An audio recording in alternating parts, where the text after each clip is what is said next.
To be honest, I was actually anticipating this movie, which is something rare nowadays because the movie that I saw today, Abigail, is a vampire movie.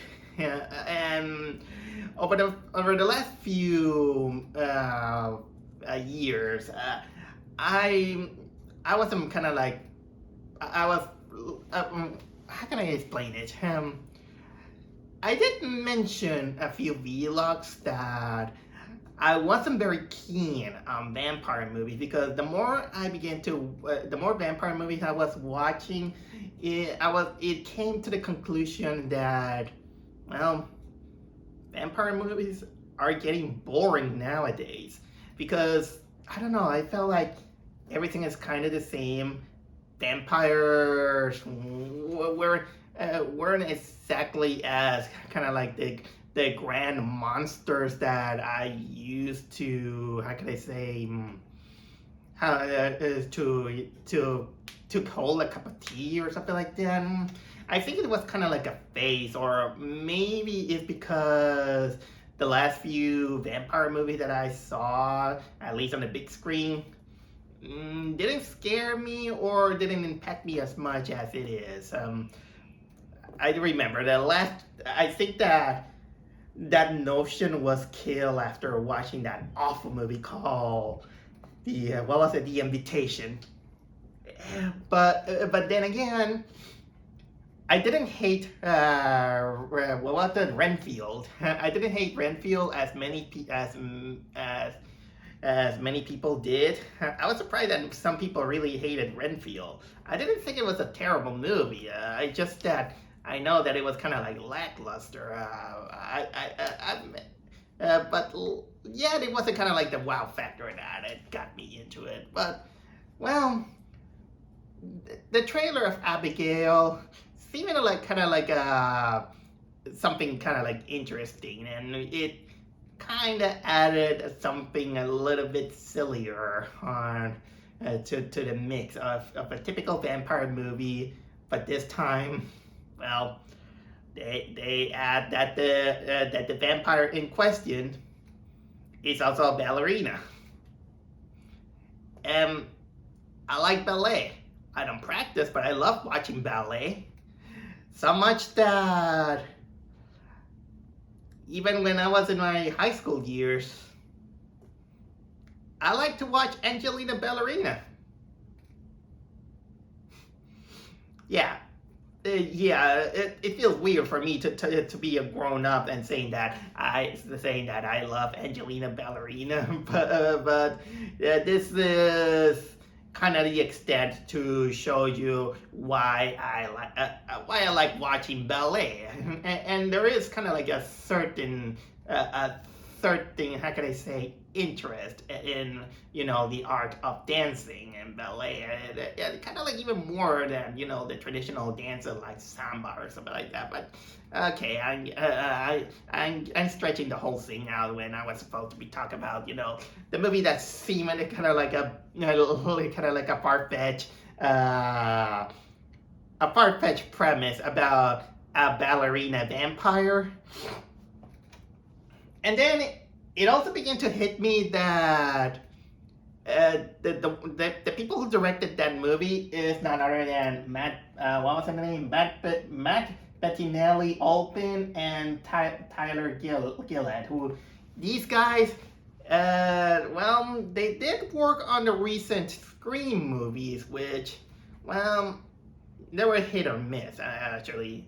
But considering the tone that the movie had, it actually they also are responsible of making Ready or Not, which is a pretty underrated horror movie, and I actually recommend you to go watch it. But will it hit with Abigail? Well, here's the good news. It was pretty good. Not gonna lie and say that I was really entertained with this movie, and this is kind of like the biggest praise that I can give it to kind of like a tyrant premise of vampires. And well, I've seen the premise of that movie, many times. even the concept is kind of tired. It just kind of added a little bit of spice, with the ballerina thing. But well, like I said, as long as the executions and the cards were played right, it works. And I am pretty happy to say that this is one of those movies in which I might have some few nitpicks here and there, but it doesn't kind of like damage the whole thing. It was a kind of like a it felt very refreshing that I find a movie at least this year that I can legitimately say that I like without going like like I did on this year. I mean, yeah, I gave it a little bit of positive with Godzilla cross Kong, but then I go with but I don't know. They abuse King Kong to the point that I don't like King Kong anymore. And then of course Civil War, in which I did say that I like, but then and honestly, even to this day, I think that I'm kind of beginning to like the Civil War a little bit less the more I think about it, because that I'm beginning to think that this movie was more pretentious than I already that I kind of didn't notice. But in the case of Abigail, it's actually something that it felt refreshing to the point that, well, that was actually fun. I didn't need to think hard, or I just wanted kind of like a legit horror movie. Oh, wait a minute. Oh man, I forgot that even this week I just saw Sting, and I did give it some kind of a positive. But yeah, I like that movie. I like Abigail a little bit better, better. So I'm gonna try to make it as fast as possible. But here is the premise. The premise centers around this group of people in which we don't exactly know their real names. They go by they have kind of like their own code names. They're kind of like kind of unrelated. They don't know each other, but they got one job. They go to kidnap this girl. They don't exactly know what's the girl's real name, but actually they call her Abigail. Well, or what's her name, Abigail? But anyway, they kidnap this. They kidnapped this girl who practiced ballet, and she is the daughter of someone rich people, let's say, and they just want to hold her in this big mansion for ransom. And the head of the mansion, he say that, okay, I'm gonna give you this job. You kidnap the girl, lock her inside the house, and then you're gonna keep her for 24 hours and keep her at ransom for the father. So you're gonna all get paid. So they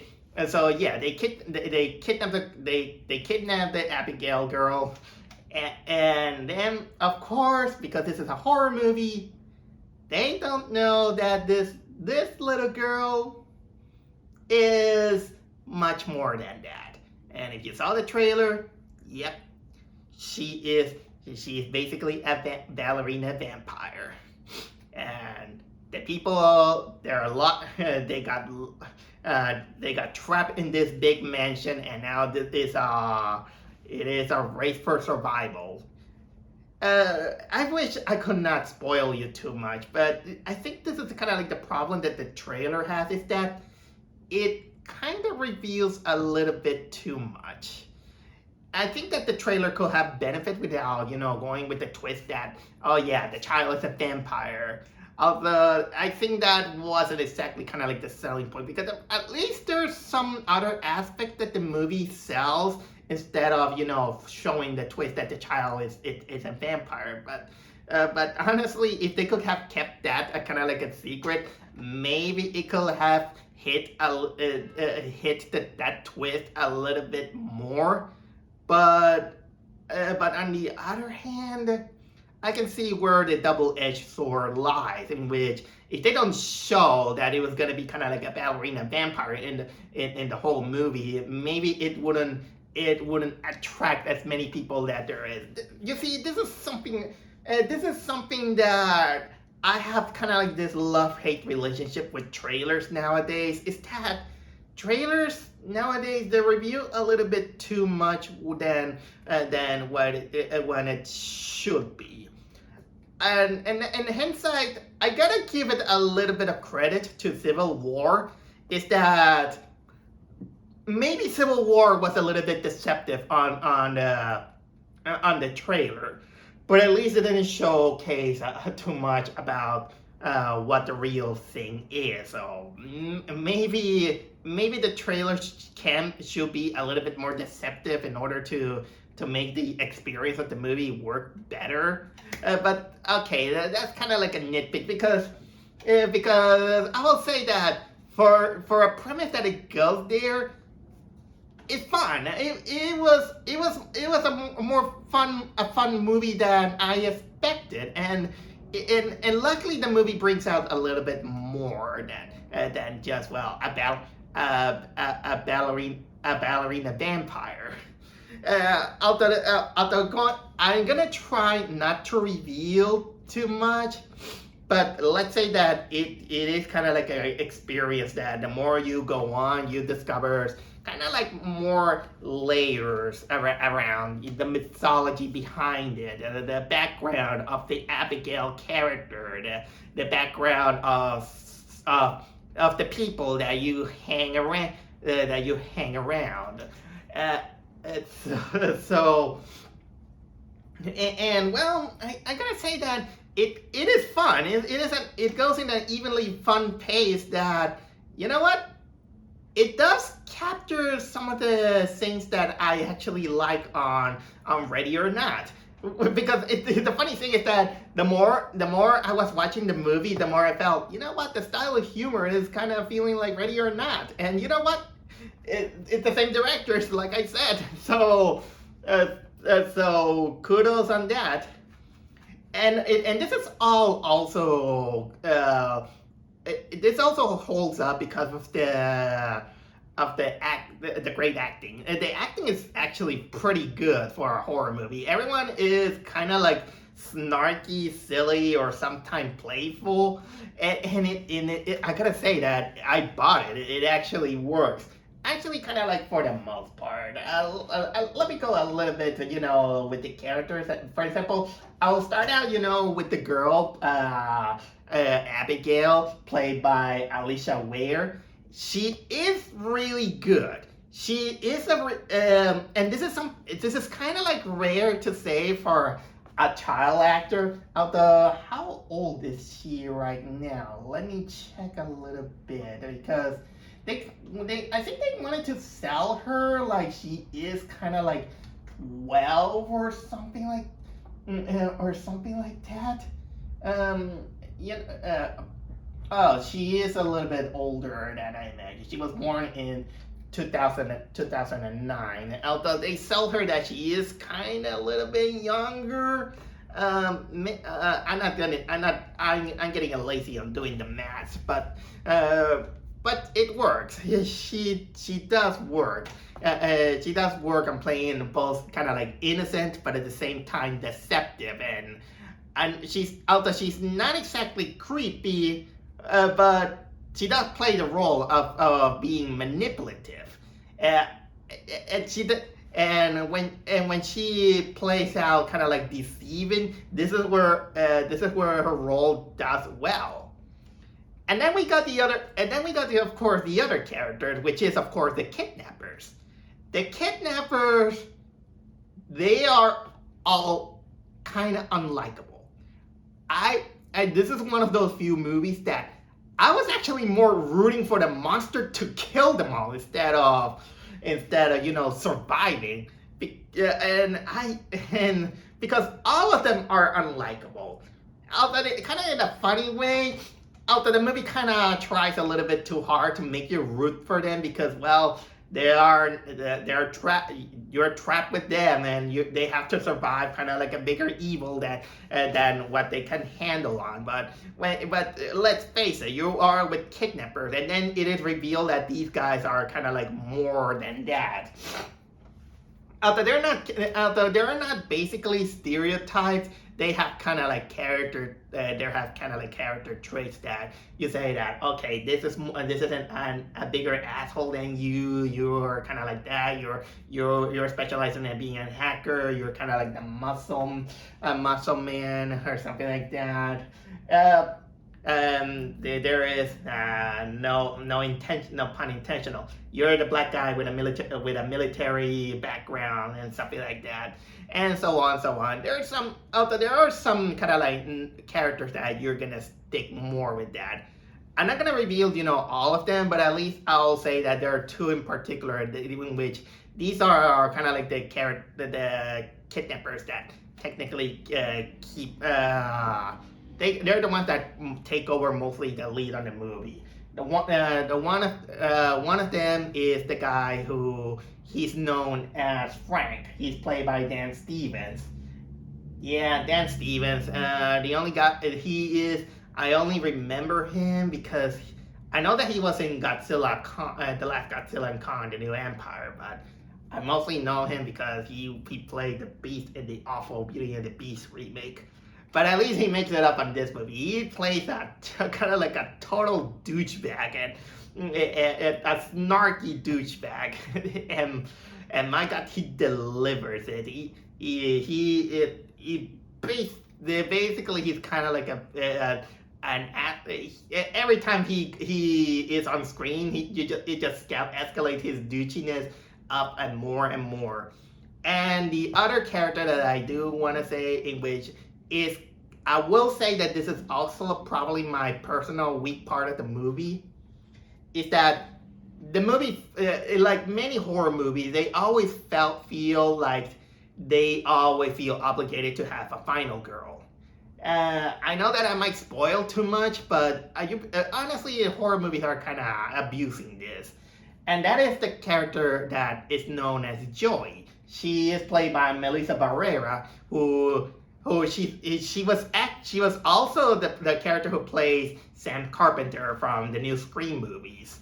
She's the one that takes the lead role in the whole movie, and I will say that this is the character that I think it would have been better off without taking the lead, because I think this is the character that they kind of overplay a lot in these kind of movies.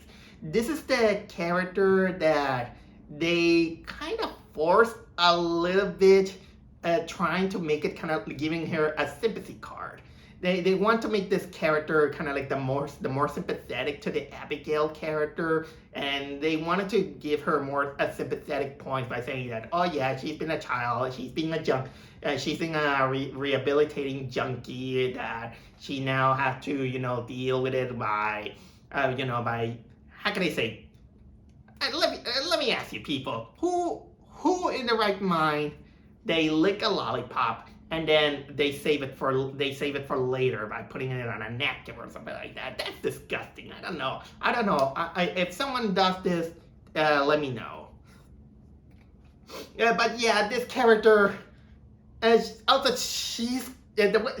attitude, she's also kind of in the same spectrum of all of them. She's kind of unlikable. Although having unlikable characters is not exactly necessary to harm the movie. You can have a movie with unlikable characters, but still you kind of root for them to get out of the situation. But in this case, I think that the movie could have gone in a little bit in an original direction if everyone gets their comeuppance, and having this character being forced into this lead protagonist as the final girl, it felt a little bit too old. Although I'm just saying because it's much more about an experience, about I've seen it all. I am waiting for something a little bit more fresh. So don't let that opinion dissuade you from my experience, because you might gonna like this character a little bit better, but they only like this character a little bit better because more of the exposition that she is a mother that she is kind of like coming into terms, or something like that. So it's mostly the few sympathy cards that they expose yourself in order to like her. Even though since I'm a little bit cruel, it will have been better if this character, gets it gets more suffering, and kind of like an equal chance of not surviving, because, well, sometimes it is difficult to break a plot arbor. Continuing on, it has a good cinematography. I really like the whole, a lot of the things about the acting, the mood, because the cinematography is great. You see that the whole movie takes place in this big house, this big mansion, and the more the movie goes on, it reveals some layers about the movie. It doesn't explain too much, but still, you know things that are going on. And it goes kind of like in a pace that, well, it is refreshing. It is entertaining. Also, I like that they keep going, that the lore it builds up, kind of like naturally, because because the movie is also aware about the vampire lore. Not so much that they explore it. They just call out, okay, what do we know about vampires? And they even kind of make a checklist, and in your head it was like, okay, this works, this doesn't work, this works, doesn't work. I like that they don't treat the audience like they don't know. They just say that, okay, we know about this about vampires, so we gotta explore that. And continuing on a little bit about the cinematography, since there's vampires, yes, this movie's bloody. This movie has blood. So I feel that there are some CGI effects that it kind of doesn't mesh, but it feels forgiving. And I think there's some practical effects that goes here and there. There's not kind of like big enough kind of like makeup effects to do it, but there is some gore. There is some gore. There is some carnage, and it is bloody. That is kind of like the least I could tell you without spoiling too much. This is so yeah, that's kind of like the vampire thing. Oh yeah, I kind of also forget that I do want to know if the actress is a legit ballet dancer, or it's kind of like a stunt double, because at the beginning of the movie we see her doing her ballet, and then of course during the whole movie she kind of started out kind of like dancing ballet, even though they kind of choose some of the I don't remember what was the name of that classical music. Classical music. It's kind of like from the Nutcracker Suite. And this, I think they really chose kind of like the most stock ballet song music they could have ever thought of. Although I wish they could have, if only they could have gotten a kind of like a more how can I say, experienced ballet dancer, because I think that the concept is great, but I was kind of like imagining what would happen if you get a prima ballerina being a vampire, doing a more advanced ballet dance, and not exactly kind of like a youngster doing ballet kind of in the style of Angelina Ballerina, although that's kind of funny because they kind of reference that in the movie. I'll give it credit to that. I already said that I really like that TV show, and so that's so those are kind of like the credits that I give it. But if there is kind of another weak point that I could say about the movie, is kind of like the last 20 minutes. Like I said, when you kind of give out kind of like sympathy points to a character that it feels forced to be kind of like the final girl, and it kind of goes both ways. It kind of goes earned, and sometimes it goes unearned.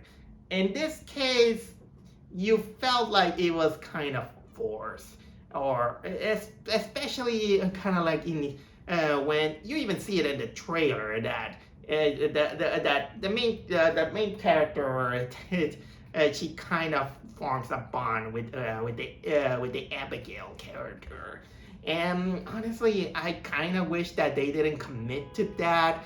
I will play out kind of like a little bit more cruel, more for fresh points more than anything. Yeah. Forget the. Don't worry, it's outside. I say the more kind of like a refreshing point, but then it comes out kind of like some. How can I say?